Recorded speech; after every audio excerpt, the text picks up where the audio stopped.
Praise the lord. లేఖన భాగాన్ని చదువుకుందాం. యోహాను సువార్త 21వ అధ్యాయము 15వ వచనము. యోహాను సువార్త 21వ అధ్యాయము 15వ వచనము. వారు భోజనము చేసిన తరువాత యేసు సీమోను పేతురును చూచి, యోహాను కుమారుడవైన సీమోను, వీరికంటే నీవు నన్ను ఎక్కువగా ప్రేమించుచున్నావా అని అడుగగా, అతడు, అవును ప్రభువా, నేను నిన్ను ప్రేమించుచున్నానని నీవే ఎరుగుదువని ఆయనతో చెప్పెను. యేసు, నా గొర్రె పిల్లలను మేపుమని అతనితో చెప్పెను. ఆమేన్. దేవునికి స్తోత్రం. హల్లెలూయా. మన ప్రభువును రక్షకుడైనటువంటి యేసుక్రీస్తు నామములో మీ అందరికీ ప్రత్యేకమైనటువంటి వందనాలు తెలియజేస్తున్నాను. Good morning, have a nice day, may God bless you.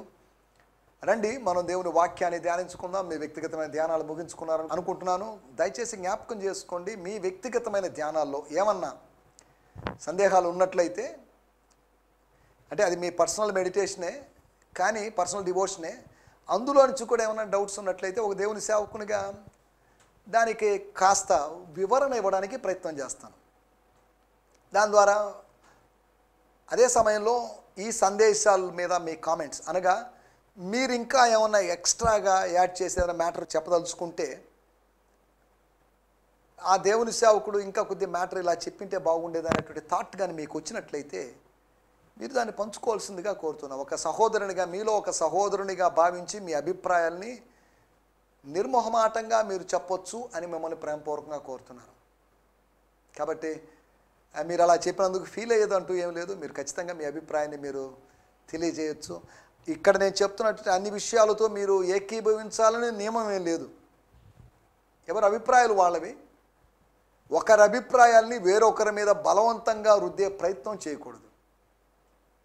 కాబట్టి మీ వ్యూస్, నా వ్యూస్ ఒకటి కావచ్చు, వేరు కావచ్చు. ఏదేమైనప్పటికీ ప్రభు నామాన్ని బట్టి ప్రభు బిడలుగా ఒకరి అభిప్రాయాలను ఒకరు గౌరవించుకుంటూ మనం ముందుకు సాగుదాం. కనుక మీ పర్సనల్ మెడిటేషన్స్, లేకపోతే నేను పలాని అధ్యాయం ధ్యానం చేస్తున్నాను, పలాని వచనాలు ధ్యానం చేస్తున్నాను, పలాని వచనాల్లోంచి దేవుడు నాతో మాట్లాడాడు అనే విషయాలు మీరు చెప్పచ్చు, లేకపోతే తెలియజేయచ్చు. నేను అప్పుడప్పుడు ఎవరైనా దేవుని బిడలు కనిపించినప్పుడు, ఈరోజు బైబిల్లో ఏం చదివారండి, ఎన్నో అధ్యాయం చదివారు ఏంటి అని అడుగుతుంటాను నేను. ఒకవేళ ఆదివారం కలిశారనుకోండి, ఈరోజు చర్చికి వెళ్ళారా, మీ పాస్టర్ గారు ఏం వాక్యం చెప్పారు అని అడుగుతుంటాను నేను. అలా ఎందుకు అడుగుతున్నాము అంటే, వాళ్ళు వాక్యం వినాలి, వాక్యం నేర్చుకోవాలి అనేది నా యొక్క ఉద్దేశం. ఎందుకంటే క్రీస్తు వాక్యము, కొలసీ పత్రిక 3వ అధ్యాయంలో ఉంది, క్రీస్తు వాక్యము మీలో సమృద్ధిగా నివసింపనీయుడి. సమృద్ధిగా ఉండాలి. The word of God should dwell in us abundantly. స్వల్పంగా ఎందుకులేండి, మీరే సంపూర్ణ సేవకుల ఏంటి, కొద్దిగా చాలే వాక్యం అని కాదు, సంపూర్ణంగా. Your heart should be filled with the word of God. సందర్భంగా ఒక మాట చెప్పి నేను ముందుకెళ్తాను. చార్ల్స్ స్పర్జన్ గారు, ఆయన జాన్ బెనియన్ గారిని గురించి చెప్పినటువంటి మాట ఏంటంటే, జాన్ బెనియన్ గారు అంటే యాత్రికుని ప్రయాణం, లేకపోతే పరిశుద్ధ పోరాటం అనేటువంటి ప్రసిద్ధిగాంచిన పుస్తకాల రచయిత. ఇంకా చెప్పాలంటే ఈ పిలిగ్రమ్స్ ప్రోగ్రెస్, పిలిగ్రమ్స్ జర్నీ, లేకపోతే యాత్రికుని ప్రయాణం అనేటువంటి ప్రసిద్ధ పుస్తకం యొక్క రచయిత. చార్ల్స్ స్పర్జన్ గారు చెప్పింది, ఒకవేళ మీరు జాన్ బెనియన్ గారిని కోస్తే రక్తం రాదు, వాక్యమే వస్తుందని చెప్పాడట. అంటే దాని అర్థం ఏంటి అంటే, అదేంటిది, ఎవరిలోంచి ఇలా వస్తుందండి? ఏ మనిషిని కోసినా రక్తమే కదా వచ్చేది. చార్ల్స్ స్పర్జన్ ఎందుకు ఇలా మాట్లాడాడంటే దాని అర్థం, దాన్ని అక్షరార్థంగా తీసుకోవద్దు. దాని అర్థం ఏంటంటే, ఆయన ఎప్పుడు వాక్యం ధ్యానించేవాడు, చదివేవాడు, నేర్చుకున్నాడు, ఎప్పుడు వాక్యం బోధిస్తాడు, వాక్యం ప్రకటిస్తాడు అనే ఉద్దేశంతోనే. కాబట్టి మన గురించి అలా చెప్పబడకపోయినా పర్లేదు, కానీ we should be fill with the word of God. మన హృదయము, మన హృదయ గదుల్లో వాక్యం చేత నింపబడిన అనుభవం కావాలి. వాక్యం, we should know the word more. కల్పించబడినటువంటి కొత్త కొత్త ఉపదేశాలు, వీటి వైపు మనము తిరగకుండా ఉండాలంటే వాక్యాన్ని చక్కగా ఎరిగి ఉండాలి. వాక్యాన్ని చక్కగా ఎరిగితే దుర్బోధలతో కొంతమంది మన దగ్గరికి వచ్చే అవకాశం లేదు. కానీ దేవుని వాక్యాన్ని మన ప్రజలు ఎరిగి ఉండాలి. యెషయా గ్రంథం 5వ అధ్యాయంలో, హోషేయ గ్రంథము 4వ అధ్యాయంలో రాయబడిన మాటలు ఏంటంటే, ఈ జనులు జ్ఞానము లేక నశించిపోవచ్చున్నారు, ఈ జనులు జ్ఞానము లేక చెరపట్టబడుచున్నారు. జ్ఞానము లేక అనగా ధర్మశాస్త్ర జ్ఞానము, ధర్మశాస్త్రాన్ని ఎరగకుండుట చేత వాళ్ళు చెరపట్టబడుతున్నారు లేదా నశించిపోతున్నారు అనే మాటలు మనం చూస్తున్నాం. కాబట్టి దేవుని వాక్య జ్ఞానం మనకు చాలా అవసరమైంది అనే సంగతిని గుర్తు చేస్తున్నాను. రండి మనం దేవుని వాక్యాన్ని ధ్యానించుకుందాం. యోహాను సువార్త 21వ అధ్యాయము 15వ వచనం. గత 3 ఎపిసోడ్లో కూడా మనం యోహాను సువార్త 21వ అధ్యాయం 15వ వచనాన్ని ధ్యానిస్తున్నాం. గత ఎపిసోడ్లో కూడా ప్రేమించే వాని యొక్క ఫలాల గురించి మనం మాట్లాడుకున్నాం. వాడికి పోషణ జరుగుతుందని, వాడికి బాధ్యత అనుగ్రహించబడుతుందని, వాడికి భవిష్యత్ జ్ఞానం తెలియపరచబడుతుందని, అంతేకాకుండా వాడికి సున్నితమైనటువంటి ప్రభువు యొక్క గద్దింపు లభిస్తుంది, అనగా శిక్షణ లభిస్తుంది. God's training would be available to him అనేటువంటి విషయాలు మనం తెలుసుకున్నాం. ఈ దినము ప్రేమికులకు వచ్చేటువంటి ఆశీర్వాదాలు. ప్రేమికులు అంటే నేను లోక సంబంధంగా మాట్లాడడం లేదు, దేవుణ్ణి ప్రేమించేవాళ్ళు. రోమీయులకు రాసిన పత్రిక 8వ అధ్యాయం 28వ వచనం, దేవుని ప్రేమించు వారికి, విశ్వాసులకు మరొక పేరు దేవుని ప్రేమించువారు, లవర్స్ ఆఫ్ గాడ్. దేవుని ప్రేమించేవాళ్ళు, యేసును ప్రేమించేవాళ్ళు, క్రీస్తును ప్రేమించేవాళ్ళు, వాక్యాన్ని ప్రేమించేవాళ్ళు, సత్యమును ప్రేమించేవాళ్ళు, ఆయన రాకడను ప్రేమించువాళ్ళు. నేను అడగొచ్చు, ఆయన రాకడను ప్రేమించేవాళ్ళు అనే మాట ఎక్కడుందని. 2 తిమోతి పత్రిక 4వ అధ్యాయంలో మనం గమనిస్తే, ఆయన రాకడను నాకు మాత్రమే కాకుండా, నీతి కిరీటము నాకొక్కడికి అనుకునేరు, నాకు మాత్రం కాకుండా ఆయన రాకడను అపేక్షించు ప్రతి వానికి, those who love his coming. అపేక్షించడం అంటే లవింగ్, ప్రేమించడం. ఆయన రాకడను అపేక్షించు ప్రతి వానికి, we should love his coming. ఆయన రాకడను ప్రేమించాలి అంటే ఆయన రావాలని కోరుకోవాలి. నువ్వు రావయా త్వరగా. ప్రకటన గ్రంథం 22వ అధ్యాయం చివరి వచనాలు చెప్పబడినట్టుగా, ప్రభు అనే యేసు త్వరగా రమ్ము, లార్డ్ జీసస్ కమ్ సూన్, రా, ఈ పాపిష్టి లోకం నుంచి నాకు ఒక విడుదల కలిగించు, ఈ మరణమునకు లోనగు శరీరము నుంచి నాకు విడుదల కలుగు చేయి అని మనం అడిగేవాళ్ళుగా ఉండాలి. దేవుని స్తోత్రం. లూకా సువార్త 1వ అధ్యాయంలోను, అపోస్తుల కార్యములు 1వ అధ్యాయంలో మనం గమనిస్తే, ఘనత వహించినాడు థియోఫిలా అంటే దాని అర్థం, థియో అంటే గాడ్, ఫిలో అంటే ప్రేమ.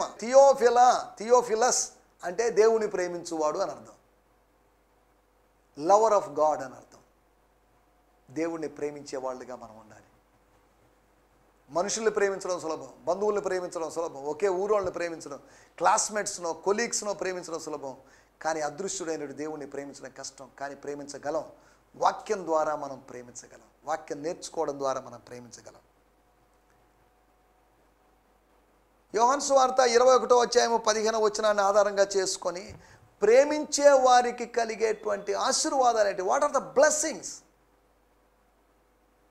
గత ఎపిసోడ్లో కూడా ఇంచుమించు ఇవే విషయాలు. కాకపోతే మనం గత ఎపిసోడ్లో యోహాను సువార్త 21కే పరిమితమయ్యాం.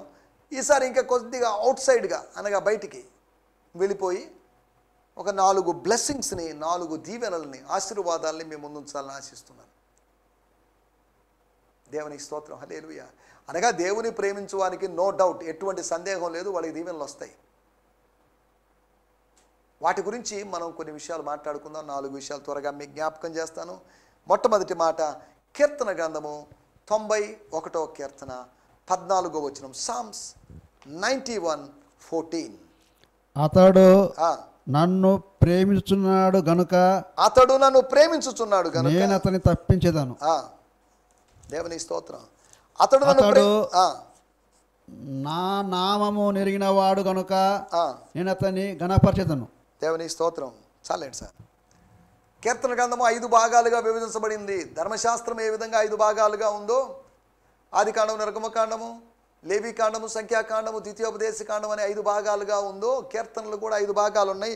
దాంట్లో 4వ భాగంలో మనం ఉన్నాం. అంటే 4వ భాగంలో అంటే దీన్ని సంఖ్యాకాండ కీర్తనలు అంటారు. 90 నుంచి ఒక 38-40 కీర్తనల వరకు. సరే, మనం వాటిలోకి వెళ్ళలేదు, కీర్తన విభజనలోకి వెళ్ళలేదు. కానీ 91వ కీర్తన 14వ వచనంలో మాట నేను చదువుతున్నాను. For here is what the Lord has spoken to me, because you loved me, delighted in me, and have been loyal to my name, I will greatly protect you. I will greatly protect you. I will protect you అని కాదు, నేను గొప్పగా protect చేస్తాను, గొప్పగా భద్రపరుస్తాను, గొప్పగా భద్రత ఇస్తాను, great security ఇస్తాను, గొప్ప భద్రత ఇస్తాను. ఎవరిని? You love me, you delighted in మీ. దేవుని స్తోత్రం. ఆయనను ప్రేమించిన వారిని తప్పిస్తాడంట, ప్రమాదాల్లోంచి, కష్టాల్లోంచి, నష్టాల్లోంచి. నీతిమంతులకు కలుగు ఆపదలు అనేకములు, ఆయనను యెహోవా వాటన్నిటి నుంచి తప్పించును. నీతిమంతులకు ఆపదలు కలగవని కాదు, పరిశుద్ధులకి ప్రమాదాలు రావని కాదు, దేవుని బిడ్డలకు ప్రమాదాలు, కష్టాలు, నష్టాలు రావని కాదు, వస్తాయి. వీటన్నిటి నుంచి తప్పించేవాడు ఒకడున్నాడు. శోధనలు రావని కాదు, శోధనలు వస్తాయి. శోధనల నుంచి తప్పించేటువంటి మార్గాన్ని ఆయన చూపిస్తాడు.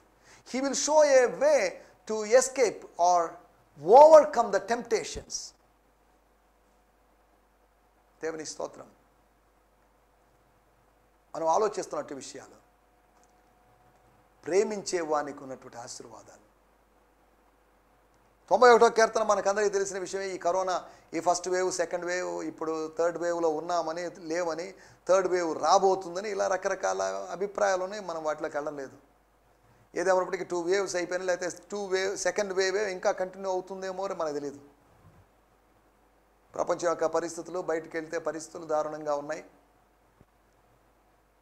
ఈ సందర్భంగా ఈ 91వ కీర్తనని ఎక్కువగా ప్రజలు వాడుకుంటూ ఉన్నారు. 91వ కీర్తన ఆధారంగా చేసుకొని 91వ కీర్తనలో వాగ్దానాల్ని క్లెయిమ్ చేయడం, అనగా ఆరోపించడం, 91వ కీర్తన వాగ్దానాల ఆధారంగా చేసుకొని ప్రార్థన చేయడం చేస్తున్న మంచి విషయమే. దేవుని స్తోత్రం. ఏ తెగులు నీ గుడారం సమీపించదని, ఇంకా రకరకాల మంచి వాగ్దానాలు ఉన్నాయి ఇందులో. కీర్తనాకారుడు తన అనుభవంలోంచి రాస్తున్న మాటలు మనం ఇందులో చూస్తున్నాం. దేవుడు అతనితో మాట్లాడిన మాటలు ఇవన్నీ ప్రస్తావించబడ్డాయి. దాంట్లో 14వ వచనం మనం చదువుకున్నాం. అతడు నన్ను ప్రేమించుచున్నాడు గనుక, he loves me, that's why I deliver him or I will rescue him. అతన్ని తప్పిస్తాను. ప్రమాదంలో అతను ప్రాణాలు కోల్పోడు. ప్రమాదం గుండా వెళ్తాడు, ప్రమాద జలాల గుండా వెళ్తాడు, ప్రమాద ప్రళయాల గుండా వెళ్తాడు. కానీ అతని అధ్యాయం అక్కడ ముగిసిపోదు. అక్కడ ఒక నూతన అధ్యాయము, ఆత్మీయ అధ్యాయం ఆరంభమవుతుంది. దేవుని స్తోత్రం. హల్లెలూయా. అందుకని అప్పుడప్పుడు చెప్తుంటాను, ఆదికాండము 6, 7, 8 అధ్యాయాల్లో, లేదా 6, 7 అధ్యాయాల్లో జల ప్రళయం కనిపిస్తుంది. ఆ ప్రళయము తర్వాత ఓడ పర్వతం మీద ఉంది. పర్వత అనుభవం కావాలంటే ప్రళయ అనుభవం కావాలి. If you have no experience of the flood, you would not get mountain experience. Mountain experience కావాలంటే ఒక ఫ్లడ్ ఎక్స్పీరియన్స్, అనగా ఒక ప్రళయపు అనుభవం కావాలి. దేవుని స్తోత్రం. ఓ ప్రమాదపు అనుభవంలోంచి ఆయన పర్వతపు అనుభవంలోకి తీసుకొని, ఎంత సేఫ్టీగా, ఎంత సెక్యూర్గా పర్వతం మీద, అరారాతు కొండల మీద ఆ ఓడ నిలిచింది. ఆ కొండ దిగి దేవుని ప్రజలు వచ్చారు, కిందకు వచ్చి బలర్పించారు అనేటువంటి సందర్భాలు మనం చూస్తున్నాం. నన్ను ప్రేమించు వారిని నేను తప్పిస్తాను. వారి కోసం తప్పించిన వాడు వారిని తప్పిస్తున్నాడు. ఆయన తపనే మనల్ని తప్పిస్తుంది. మన తపన ఆయన తప్పించేటట్టు చేస్తుంది. మనం తప్పిస్తున్నాం, అలమటిస్తున్నాం. తపన తప్పిస్తుంది. దేవుని తపన, తండ్రి తపన. దేవుని స్తోత్రం. రెండో విషయాన్ని నేను మీకు జ్ఞాపకం చేస్తాను. సామెతల గ్రంథము 8వ అధ్యాయము 21వ వచనం. నన్ను ప్రేమించు వారిని ఆస్తికర్తలుగా చేయుదును, వారి నిధులను నింపుదును. దేవునికి స్తోత్రం.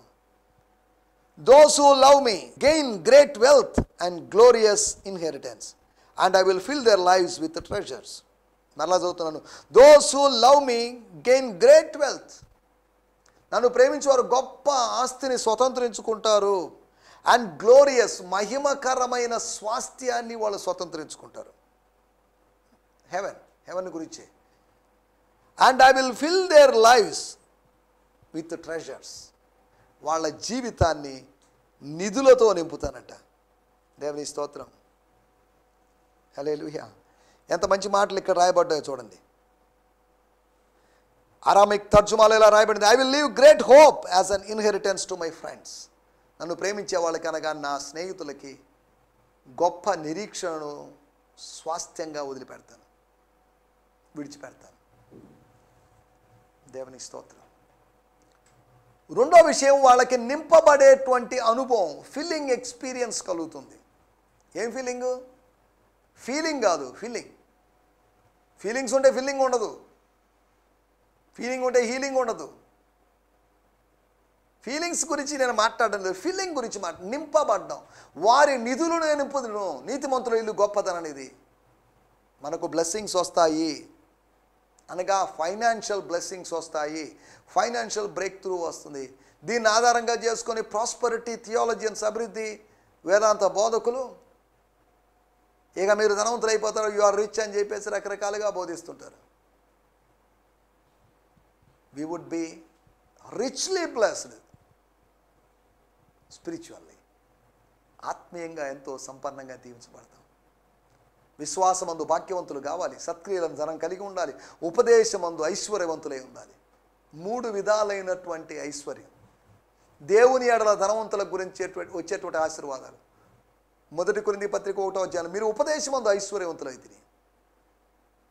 1 తిమోతి పత్రిక 6వ అధ్యాయంలో రాయబడిన మాట, సత్క్రియలు అను ధనము. 3వది విశ్వాసమందు భాగ్యవంతులు, రిచ్ ఇన్ ఫెయిత్. యాకోబు పత్రిక 2వ అధ్యాయంలో. సరే, దేవునికి స్తోత్రం. భౌతికమైన ఆస్తిపాస్తుల గురించి ఆలోచించకుండా ఆత్మ సంబంధమైన ధనాన్ని గురించి ఆలోచించాలి. దేవునికి స్తోత్రం. ఒకటి తప్పించబడతాడు, ఎవరు అంటే ప్రేమించేవాడు. రెండోది వాడు నింపబడతాడు.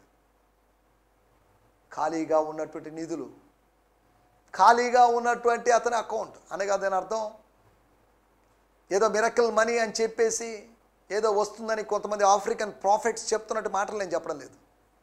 దేవుడు మనకి ఇస్తాడు, దేవుడు ఇస్తాడు, మనకు తగినంత ఇస్తాడు, సమృద్ధిగా ఇస్తాడు, మన అవసరాలకు మించి ఇస్తాడు. దేవుడు ఈజ్ ఎ గివర్, ధారాళముగా దయచేవాడు.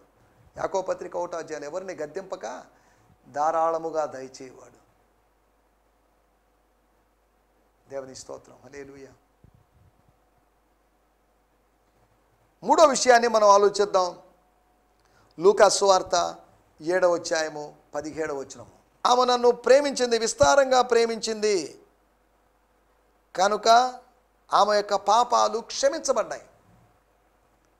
అనగా ఆమె ప్రేమించింది కాబట్టి పాపాలు క్షమించబడ్డాయి. ప్రేమ క్షమాపణను వసగింది, ప్రేమ క్షమాపణ అనుగ్రహించింది. దేవుని స్తోత్రం. నేను మీకు మరలా జ్ఞాపకం చేస్తాను. 7వ అధ్యాయము 47వ వచనము.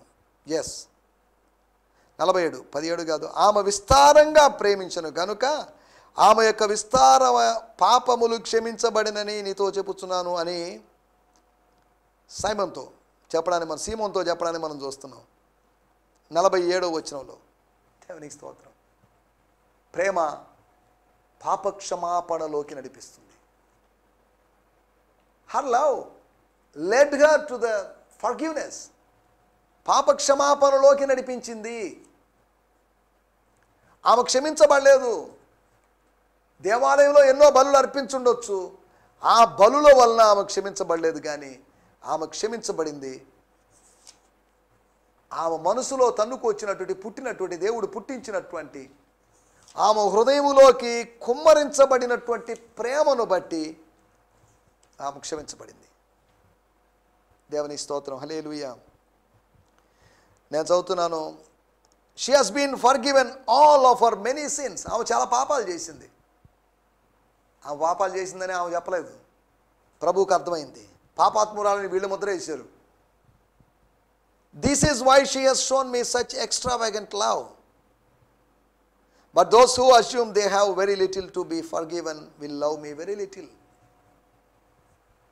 అనగా మనం ఆలోచిస్తున్న విషయం, ప్రేమించిన వానికి క్షమాపణ దొరుకుతుంది. ఆమె ఎంతగా ప్రేమించిందో ఆ అధ్యాయంలో మనం చూడగలం. అదేంటంటే ఆ పిలిచిన వాడు కనీసం పిలిచిన వాళ్ళు ఆతిథ్యం చేసడానికి పిలిచిన వాళ్ళు సార్ రండి వెల్కమ్ అని ఆహ్వానించే వాళ్ళు ఏం చేస్తారంటే అక్కడ సాంప్రదాయం ప్రకారం ఆ మనిషిని పిలిచి ముద్దు పెడతారు. ముద్దు పెట్టుకున్న సాంప్రదాయం కూడా లేదు. కానీ ఈ స్త్రీ, నువ్వు నాకు చేతులు కడుక్కోవడానికి కాళ్ళు కడుక్కోవడానికి నీళ్ళు ఇవ్వలేదు, కానీ ఈ స్త్రీ నన్ను తన కన్నీళ్లతో నా పాదాలు కడిగింది, తన తలకూరులతో నా పాదాలు తుడిచింది, నా పాదాలు ముద్దు పెడతానే ఉంది ఈ స్త్రీ. ఎంత ప్రేమ ఈ స్త్రీకి! ఆతిథ్యం ఇవ్వడానికి వచ్చిన వాడు ఇంచుమించు అవమానపరిస్తే ఆహ్వానం లేకుండా వచ్చినటువంటి స్త్రీ మాత్రం ఎంత అద్భుతమైన ప్రేమను చూపించిందండి. ఇలా జరుగుతుంటే చుట్టుపక్కల ఈ మత ఛాందస్వాదులు ఉన్నారు, ఈ పరిచయులు, శాస్త్రులు, చదువుకైలు వాళ్ళు ఎంతసేపటికి ఎలాంటి వాళ్ళు అంటే కోడిగుడ్డు మీద ఈకలు పీకాలనే తత్వం కలిగిన వాళ్ళు. ఏదో ఒక మిస్టేక్ కనుగొందాము అని ఎదురు చూస్తున్న వాళ్ళు. ఇప్పుడు అర్థమైందండి, ఈయన పరిశుద్ధుడు కాదు, ఈయన ప్రవక్త కాదు. ఈయన ప్రవక్త అంటే ఆమె తాకి ఉంటే ఆమె తాకుతున్నప్పుడు అమ్మా నువ్వు పాపాత్మురాలు, నన్ను తాకడానికి వీలు లేదని చెప్పాలి, కానీ చెప్పలేదు. అంటే ఈయన మెస్సియా కాదు, ఈయనకి దేవత్వం లేదు అని ఇలా మాట్లాడడం ఆరంభించాడు. ఆమె యొక్క పాపాలను ఆయన గుర్తించాడు. క్షమించబడని ఒప్పుకోని పాపాలు, రహస్య పాపాలని ప్రభు గుర్తించి ఆమెకు పాపక్షమాపణ ప్రకటించాడు. He declared forgiveness for her. నీకు నాకు పాపక్షమాపణ ప్రకటించాడు. విమోచనము అనగా పాపక్షమాపణ. కొలస్సీ పత్రిక 1వ అధ్యాయంలో ఉంది. Redemption means forgiveness of since. ఆమె విస్తారమైన పాపాలు క్షమించబడ్డాయి, మన విస్తారమైన పాపాలు. నీ నా జీవితంలో చేసిన పాపాలు ప్రభువును ప్రేమించడాన్ని బట్టి, ప్రభువు మీద ఉన్నటి ప్రేమను వ్యక్తం చేయడం ద్వారా క్షమించబడ్డాయి. దేవుని స్తోత్రం. మనం ఇప్పటిదాకా ఆలోచించిన విషయాలు, ప్రేమించువాడు తప్పించబడతాడు, ప్రేమించువాడు నింపబడతాడు నిధుల చేత, ఆశీర్వాదాల చేత. మూడోది, ప్రేమించువాడు క్షమించబడతాడు. 4వ విషయాన్ని కూడా నేను చెప్పి ముగించేస్తాను. 1 యోహాను పత్రిక 3వ అధ్యాయము 14వ వచనం. 1 John 3rd chapter 14th words. మనము సహోదరులను ప్రేమించుచున్నాము గనుక మరణములో నుండి జీవములోనికి దాటి ఉన్నామని స్తోత్రం. మనం సహోదరులను ప్రేమిస్తున్నాం కాబట్టి we have love, we are operating in love. కాబట్టి ఒక విషయం అర్థమవుతుంది, మనము మరణములో నుంచి జీవములోకి దాటి ఉన్నాము. దేవుని స్తోత్రం. ఎంత గొప్ప సంగతో చూడండి. That's because of love. నేను చదువుతున్నాను. Yet we can be assured that we have been translated from spiritual death into spiritual life because we love the family of believers. A loveless life remains spiritually dead. Yet we can be assured that we have been translated from spiritual death into spiritual life because we love the family of believers. మనము విశ్వాస కుటుంబాన్ని, విశ్వాస గృహమునకు చేరిన వారిని అని గలతీ పత్రిక 6వ అధ్యాయంలో చెప్పినట్టుగా వారిని మనం ప్రేమిస్తున్నాం. కాబట్టి మనకేం జరిగిందో తెలుసా? పాస్ ఓవర్, దాటిపోయే అనుభవం జరిగింది. మరణంలోంచి జీవులకు దాటాం. పస్కా అనుభవం, అదే దాటిపోయే అనుభవం. ఐగుప్తు చెరలో నుంచి అరణ్యంలోకి దాటిపోయే ఎక్స్పీరియన్స్. దేవుని స్తోత్రం. మనల్ని క్రాస్ చేశాడు, దాటించాడు. ఆయనే వంతెన వేసి దాటించాడు. ప్రేమ అనేటువంటి వంతెన ద్వారా మనం ఆత్మీయ మరణం నుంచి ఆత్మీయ జీవులకు దాటాం. మన సహోదరులను మనం ప్రేమిస్తున్నాం కాబట్టి దేవుని స్తోత్రం. హల్లెలూయా.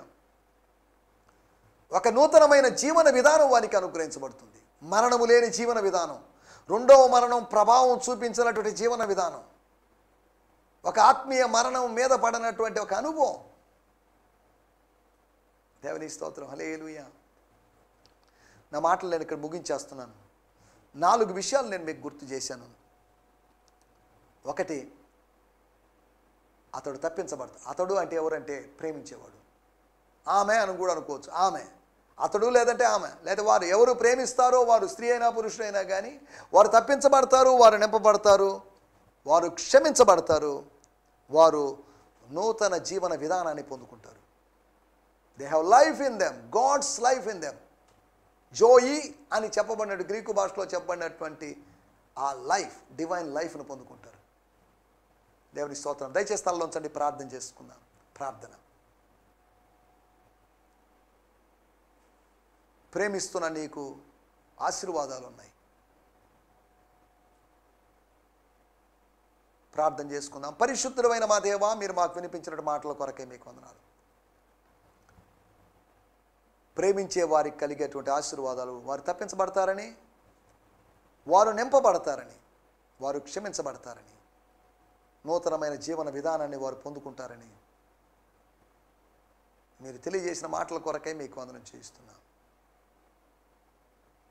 దేవా, మీకు వందనాలు చెల్లిస్తున్నాం.